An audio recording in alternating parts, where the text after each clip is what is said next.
Dir-vos que dins dels pocs mecanismes de participació que ofereix la legislació i que en concret esta declaració d'ATE d'Alcoi Nova, que sabeu que deixa moltes coses sense ningun tipus de participació ni d'opinió, en el cas de l'Ajuntament i d'altres organismes, pues, sí que n'hi ha un període, que és el període de delegacions que s'ha obert, i nosaltres ja vam anunciar en el seu moment, i anem a fer-ho, i ho hem presentat ja, de fet, una sèrie d'al·legacions a tot el projecte,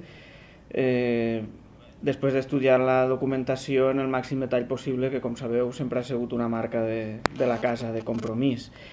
Vam estar fa unes setmanes en l'Espanyola, que ens van presentar el projecte, com han passat moltes de les entitats i de partits d'Alcoi. Ja sabeu que pensem que és un projecte que és molt atractiu i molt interessant, però no en la Canal, no? Perquè hi ha una sèrie de dubtes que ara la part tècnica ja us l'explicaran més Paco i Anna, que no queden clars, no? I que podrien posar en perill sobretot l'aigua de la ciutat d'Alcoi. Ja vam dir en el seu moment, no hem titubejat mai, que la postura de Compromís era la que era, a l'espera dels informes. En els primers informes ja vam dir que no veiem clar que anar a la Canal, i en aquests informes encara reafirmem més en la posició de que és menys clar que la Canal siga on estiga el projecte de l'Espanyola d'Alcoi Nova. Vull dir, no hem titubejat en cap moment. De fet, vull recordar el ple del 22 de juliol on vam presentar una moció, la va presentar el Salvador Molinar, però nosaltres ja la vam recolzar, i vull recordar que en aquell moment el Partit Socialista del partit del que pertany l'alcalde es va abstindre. També sabem que en aquells moments es va atacar molt a Compromís, per això, perquè si titubejàvem o no diem clara la postura, que sempre l'hem dit a clara, i m'agradaria saber si ara mateixa aquells que incidien o insistien tant en si ens havien comprat o coses així que vam llegir per les xarxes socials, si ara presentaran al·legacions al projecte, i les llegirem amb molt d'interès. I res més, ja passar-vos pràcticament directament en Paco i en Anna, que han sigut els que s'han fet una gran faena. I només fer un matís que jo vam anunciar la setmana passada, però ens han confirmat avui que nosaltres pensem que un tema tan important com este havia de debatir-se en el Consell Econòmic i Social.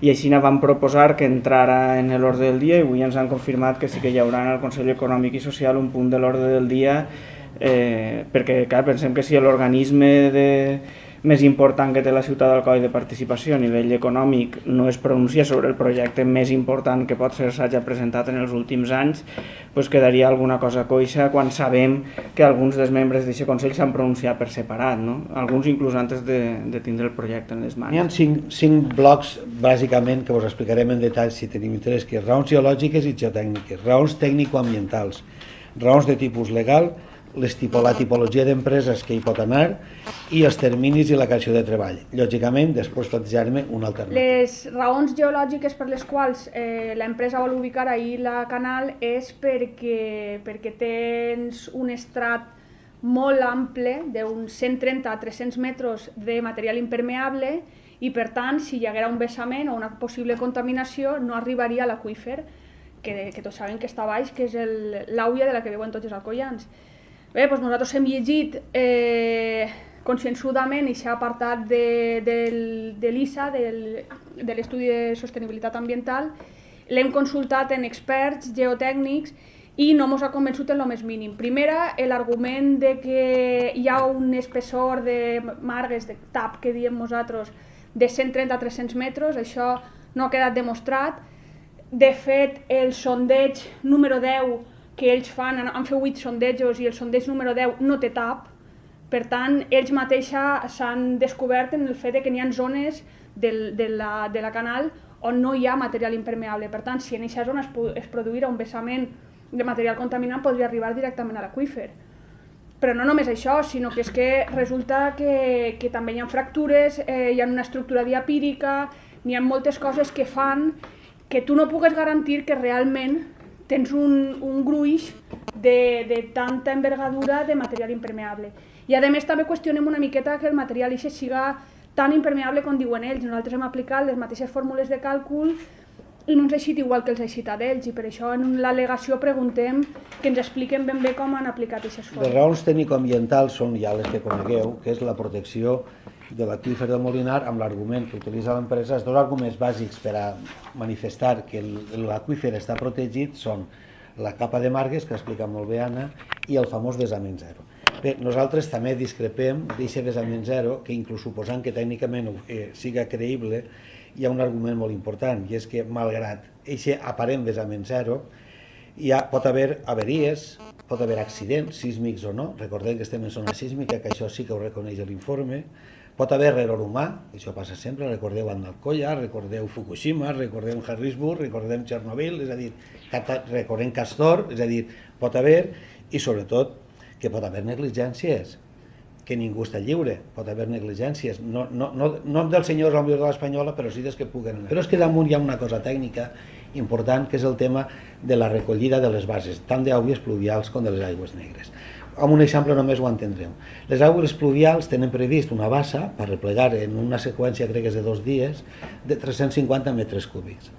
Nosaltres hem calculat que només que ploga 20 mil·límetres, 20 litres per metre quadrat en 2 hores, que això és normal, així a voltes n'han caigut 40 en una hora, vull dir que només que en caigui 1.000 litres, la bassa desbordaria. Vull recordar que l'informe de Bren, que no és que siga totalment negatiu al canal, és un informe fet dient, home, si es fa el vessament zero, potser es podria fer alguna cosa. L'informe de Bren parlava d'una bassa de 3.500 metres cúbics, així parla de 350. Bé, un altre argument és les raons de tipus legal, és a dir, que es vol transformar en urbanitzable allò que no és urbanitzable, com és el port i la xarxa Natura. El tema en els dominis del Parc Natural de la Font Roja, i per tant la Font Roja té una figura de protecció, a més del port, té una figura de protecció que és ZEPA. ZEPA vol dir Zona d'Especial Protecció per a les Aus. Si s'implanta el polígon de la Canal, aquesta figura de protecció queda en entredit. I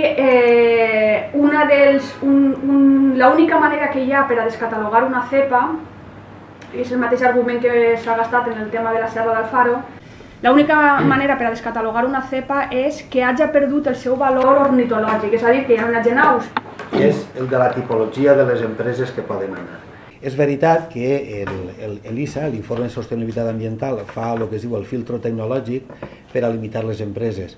Sabeu, perquè aquesta és la campanya un poc publicitària que s'ha portat endavant, de que el projecte Alcoinova és un projecte únic, singular, d'alta qualificació tecnològica, etc. Nosaltres, en la documentació que hem vist que això no és veritat. Almenys, la tipologia d'empreses que s'autoritzarà el seu establiment, a més de les del Coinnova, que ja sabem que té les seues limitacions perquè utilitza molt d'aigua i pot contaminar, etc., és que en la normativa urbanística és un document bàsic on es veu clarament, inclús les fitxes que acompanyen aquesta normativa urbanística, on quantitat d'empreses que l'informe Bren desaconsellava, com eren, per exemple, les agroalimentàries, les de begudes, les fabricació de perfums o de maquinària, que Bren dia clarament que estarien prohibides, malgrat el vèrtit zero, que era condició imprescindible, en la normativa urbanística que proposa el projecte Coinnova s'autoritzen totes aquestes activitats. Es pot fabricar oli, es pot fabricar vi, es pot fabricar maquinària, es pot fabricar lentes, es pot fabricar cables, es pot fabricar...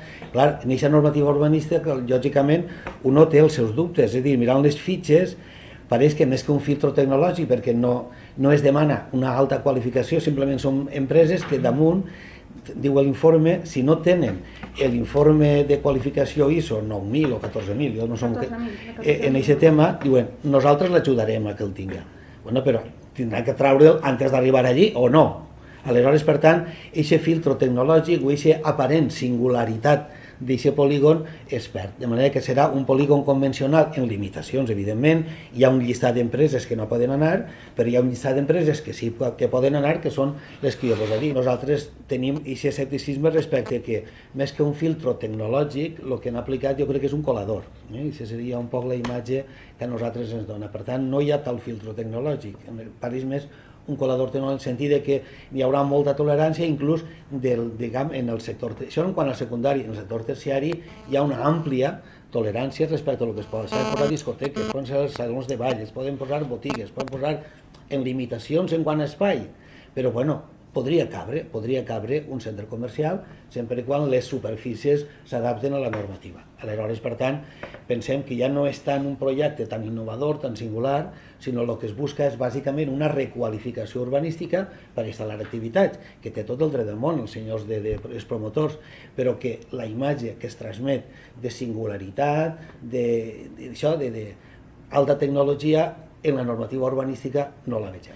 També els terminis i la creació de treball, de llocs de treball. Bàsicament, l'argumentació de l'empresa és que no hi haurà cap afectació sobre l'aqüífer i que a més es crearan llocs de treball. No?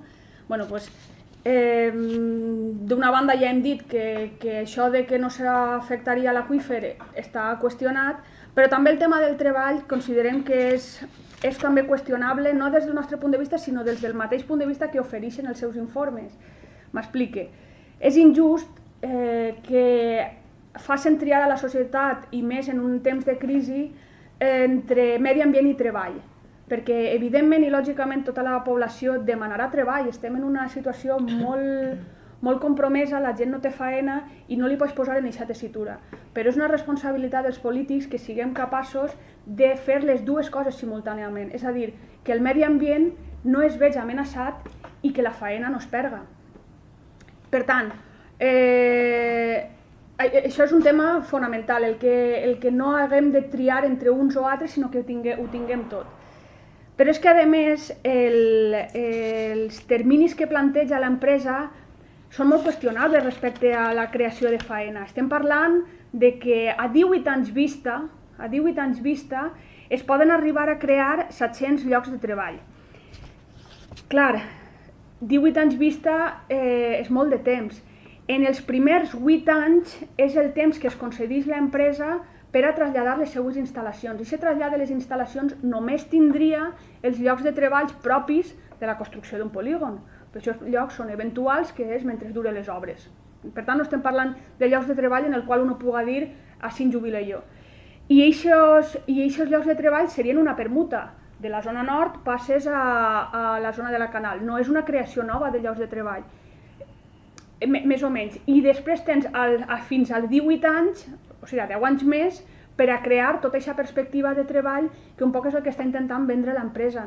Considerem que això no és la solució a l'atur en l'Alcoi.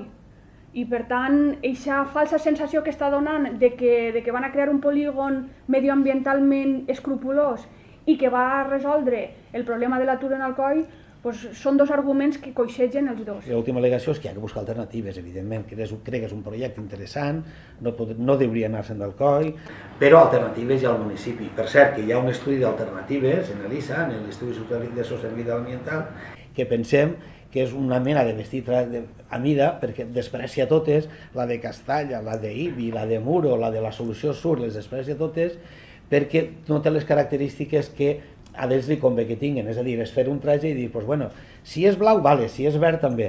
No, nosaltres pensem que n'hi ha, és a dir, que alternatives n'hi ha en la Solució Sud, en Pagos, en Muro, en el polígon mancomunat. Només té dos problemes per a l'empresa, per tant pensem que aquestes alternatives en un Consell Social s'hauria d'estudiar, s'hauria de mirar, donar per part de la Conselleria i de l'Ajuntament totes les facilitats del món perquè aquesta alternativa siga possible.